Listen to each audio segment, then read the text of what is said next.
Всем привет, друзья! Всем друзья.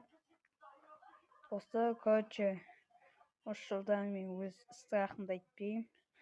Бұл ноябрьдағы 6 ноябрь 2025 жылда өткен өзімнің оқиғам.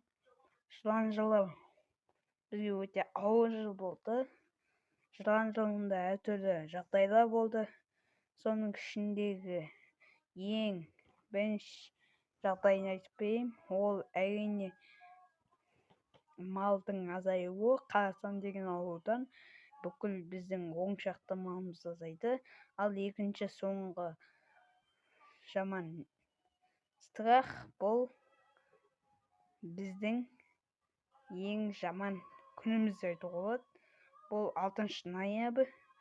Басындағы айтқаным бойынша 6 ноябрь 2025 годы. Дәл күні сол Қызылқоға ауданы Бұқар ауылды мекенінде қора өртенді. Бұл біздің қорамыз.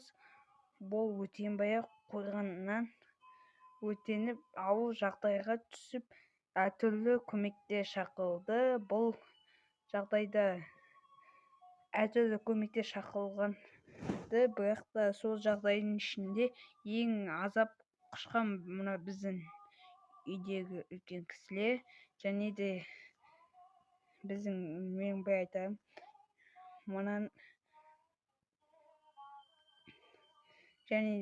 айтарым, бұл қораның жартысы өртенді, хотя шөп аман қалды, бірақ та бұның бәрі шын.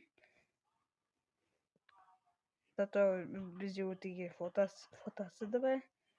Сол кезде Қарабаудан трактормен пожарный келіп өшірді, бірақ та оның ішіндегі су аз болды.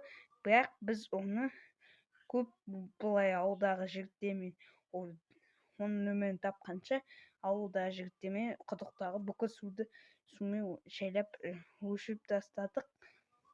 Содан кейін трактор келгенде оның ішінде су жоқ болды. Су жоқ болғаннан біз оны қораны мен әкем қысқасын айтқанда шөп шауып жүргенде сол кезде өртенді.